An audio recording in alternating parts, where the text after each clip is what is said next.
वर्णवादी ग्रंथ, वर्णवादी कहानियां सिलेबसों से गायब होने चाहिए यूनिवर्सिटियों से। हरियाणा के लोगों ने तो ऐसी किताबों की आग बना ली और उससे तम्बाकू भर के हुक्का पी गए। तो ये करने की जरूरत है। जिस किताब में मानव में भेद बताया वो सारी किताबें अमानवीय है। ये बदमाशी के अड्डे हैं, लगातार आपको गुलाम बनाने के अड्डे हैं। ऐसे अड्डों से बचो और खुल के बोलने की जरूरत है, डरने की जरूरत नहीं है। कोई आस्था वास्ता का कोई केस इसमें नहीं चल सकता। देश के करोड़ों लोगों को मरने के लिए कुंभ में इकट्ठा करते हैं। यह असंवैधानिक है, अमानवीय है, प्राकृतिक है और झूठे कथा कहानियां हैं। इनको आप आस्था के नाम पे ढो नहीं सकते। ये आस्था आस्था करके आप गुलामी की चादर कब तक ओढ़े रहेंगे। ये सारे के सारे उन कथा कहानियां, शंकराचार्य कोई भी हो, वो देश को बेवकूफ़ नहीं बना सकता। वो संविधान के अगेंस्ट नहीं बोल सकता। वो संविधान में दी हुई आज़ादी और संविधान की जो ड्यूटी है सबको साइंटिफिक टेम्पर का इंसान बनाना है, वो क्वेश्चन कर सके। आप इस पर क्वेश्चन नहीं करेंगे, ये आस्था है। ऐसी कोई आस्था देश में नहीं चल सकती। आस्थाओं के लिए 3 कंडीशन है। जो आस्था पे 3 कंडीशन पे खरी उतरती है उसको आप एब्सोल्यूट आस्था है, उसका अधिकार इस देश में, बाकी आस्था का अधिकार नहीं है। आस्था का अधिकार तब है आपको अगर ये आस्था देश के लोगों को की हेल्थ ना खराब करती हो। हेल्थ कौन सी? आपको बुखार थोड़ा चढ़ाना है। हेल्थ का मतलब है मानसिक हेल्थ। अगर आपको पंगु और नपुंसक बनाती है, मानसिक गुलाम बनाती है, आप बोलने से डरते हैं, आप क्वेश्चन नहीं कर सकते, आपको डर लगता है, असंवैधानिक है। जो आस्था आपको ये कहती है कि यहाँ एक बूंद पड़ी थी अमृत की, साथियों कितना असंवैधानिक है, प्राकृतिक है, यूनिवर्स के खिलाफ है ये बातें कि सुर और असुरों की लड़ाई हुई। कौन असुर हैं? धरती पे कोई असुर नहीं है। सारे के सारे 800 करोड़ लोग एक जैसे हैं, सबका सॉफ्टवेयर एक जैसा है। ये कौन नॉनसेंस बात फैला रहा आज तक? असुर और सुरों की लड़ाई हुई और उसमें कोई जीत गया और झगड़ा हुआ, 4 बूंद गिर गई और उस बूंद का पानी जहां गिरा बाकी धरती का क्या हुआ भाई? वो चारों बूंदे धरती इंडिया में गिरी। नॉनसेंस बातें करते हो, बकवास करते हो और अपने आप को शंकराचार्य और मंडेश्वर कहते हो, संत और बाबा कहते हो। लानत है। आज देश के लोगों को और खासतौर पर युवाओं को चैलेंज करना होगा इन फ्रॉड जो पोस्ट हैं। ये इस देश के लोगों को प्रधानमंत्री एक पोस्ट है, एक व्यवस्था है। प्रधानमंत्री किसी के बाप की और खैरात की पद का नाम नहीं है। प्रधानमंत्री ऑफिस एक व्यवस्था है और उस व्यवस्था पे कई बार गिरे हुए चरित्र के लोग भी जा ही सकते हैं। बहुत सारे ऐसे लोग झूठे एफिडेविट देकर एमएलए एमपी बन ही चुके हैं इस देश के अंदर। तो सीएम, पीएम या डीएम, एसपी ये किसी के बापों की जागीर नहीं है, व्यवस्था के अंग हैं। ये ऑफिस है व्यवस्था के। उन ऑफिस को डेमोक्रेसी के तरीके से व्यवस्था को और सुदृढ़ बनाने के लिए, मानवीय व्यवस्था बनाने के चलाने के लिए ये चीज़ें हैं। और इनमें जो टांग अड़ाते हैं, आप लोग सोच रहे तो ये डीसी बन गया, ये एसपी है, ये सीएम है, पीएम है, और कैसे भिखारियों की तरफ चारों तरफ मंडराते रहते हो। आपकी व्यवस्था आपने खड़ी की है और आप ऐसे भूख, और ये इस देश के अलावा बाकी देशों में कमजोर हो गई है। दुनिया के गिरजाघर खाली पड़े, नीलाम हो रहे हैं और हमारे यहाँ मंदिर पे मंदिर बने जा रहे हैं, मस्जिदें बनी जा रही हैं, झगड़े हो रहे हैं। अगर पूरी दुनिया एक है, पूरी दुनिया सृष्टि का मूल मंत्र एक है, तो मंदिर को तोड़ के मस्जिद बनाओ, मस्जिद तोड़ के मंदिर बनाओ। ये क्या ड्रामेबाजी है? कौन है ये लोग? ये सौदागर हैं, व्यापारी लोग हैं, धंधा चला रहे हैं, कोई भी है। और साथियों, इस देश में वर्णवादियों के लिए शासन व्यवस्था चल रही है, लोकतंत्र नहीं चल रहा देश के अंदर। और आप लोग क्या किससे मांगते रहते हो?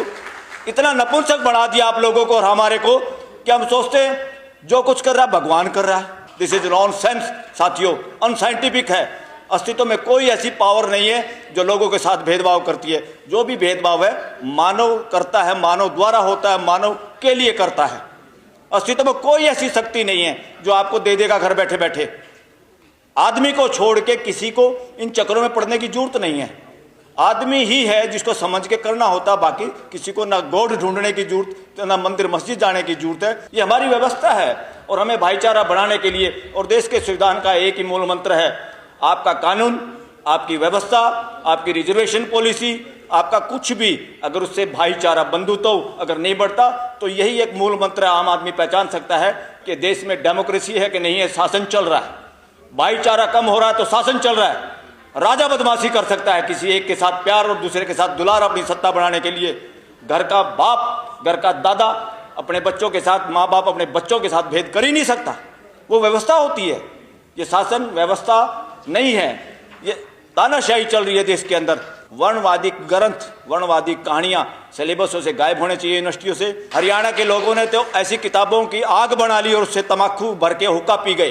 तो ये करने की जरूरत है। जिस किताब में मानव में भेद बताया वो सारी किताबें अमानवीय है। ये बदमाशी के अड्डे हैं, लगातार आपको गुलाम बनाने के अड्डे हैं। ऐसे अड्डों से बचो और खुल के बोलने की जरूरत है, डरने की जरूरत नहीं है। कोई आस्था वास्ता का कोई केस इसमें नहीं चल सकता, क्योंकि 3 guarantee: public health, public order, public morality. Public morality क्या? जनता जब सारी की सारी उस बात को समझती है, जानती है सूरज इधर निकलता है और कोई कहे सूरज नहीं निकलता, धरती घूमती है, और मूर्खता इन्होंने की थी पादरी फादर लोगों ने, ठेकेदार थे जो ईसाई धर्म के, कि धरती नहीं घूमती, और गैलीलियो को सजा सुना दी, सजाए मौत। हमारे जैसे लोग थे कुछ साथी, कहा इन मूर्खों से कहाँ लड़ाई लड़ते हो, बचे रहे तो ज़्यादा काम कर पाओगे, नहीं तो सूली कितने लोग चढ़ गए यहाँ पर। तो उसने कहा भाई मेरी गलती होगी, तुम्हारी ग्रंथ ये जैसे भी बाइबल कहती है ऐसे हो रहा है, धरती नहीं घूम रही। क्या धरती घूमने से हटी? ना धरती घूमने से हटी, ना आज हटी, मगर उस फार्मूले को मानने से हमने कितने साइंटिफिक चीज़ें बनाई और कितनी तरक्की की। इसलिए साथियों, पब्लिक मोरालिटी ये है, जनता जिन चीज़ों को जानती है उसके खिलाफ अगर कोई सो कॉल्ड रिलीजियस ग्रंथ, ये रिलीजियस ग्रंथ नहीं है, धार्मिक ग्रंथ होते सच्चाई पे आधारित, ये सांप्रदायिक ग्रंथ हैं, झूठे हैं, कथा कहानियों से बचो। इस देश में आज़ादी के बाद एक संविधान बना, संविधान के हिसाब से देश में मानवीय व्यवस्था स्थापित होना जरूरी था। मानवीय व्यवस्था स्थापित होने के लिए संविधान है, न कि शासन स्थापित होने के लिए। आज जो भी सरकारें चल रही हैं, जिस तरह का एटीट्यूड है वो एटीट्यूड व्यवस्था का नहीं है, शासन मानसिकता का है। शासन मानसिकता राजशाही में होती है, तानाशाही में होती है, व्यक्तिवाद में होती है, डेमोक्रेसी में नहीं होती, और ना डेमोक्रेसी में चल सकती। मगर डेमोक्रेसी के नाम पे देश में शासन व्यवस्था है। शासन व्यवस्था वो होती है जहाँ चुपचाप फैसले लिए जाते हैं, लोगों की भागीदारी नहीं की जाती, पार्लियामेंट से सस्पेंड किए जाते हैं एमपी, और पार्लियामेंट में आपके चुने हुए प्रतिनिधि भी गूंगे बन जाते हैं, मदारी के बंदर बन जाते हैं, बोल नहीं सकते, उसका नाम शासन व्यवस्था होता है। इसलिए डेमोक्रेसी के नाम पे शासन व्यवस्था चल रही है। लगातार देश के लोगों को एक बात ध्यान में रखनी चाहिए, सरकार का कोई भी काम है, कोई भी पॉलिसी है, कोई भी कानून है, सुप्रीम कोर्ट का भी कोई फैसला है, वो सबको एक दृष्टि से आपको देखना चाहिए, क्या इसमें शासन की बू आ रही है या लोकतंत्र की व्यवस्था, हमारी भागीदारी की कोई इसमें आ रही है। और इसीलिए मैं कह रहा हूं, देश के अंदर राइट टू असेंबल, इकट्ठे होना सबका मौलिक अधिकार है, कोई दिक्कत नहीं है। मगर देश के किसान, मजदूर, देश के लोग जो व्यवस्था स्थापित करने के पक्ष में बोलना चाहते हैं और शासन के खिलाफ बोलना चाहते हैं, उनके लिए लगातार धारा 44 और धारा 163 दिल्ली में भी लगाई गई, और किसानों को तो दिल्ली के आसपास आने नहीं दिया गया। मजदूरों की और दूसरे लोगों की हिम्मत नहीं है कोई जंतर मंतर पे लंबे समय तक पूरा दिन कोई अपनी बात रख सके। और उसमें क्या है, परमिशन की जरूरत है। कौन है परमिशन देने वाले बदमाश?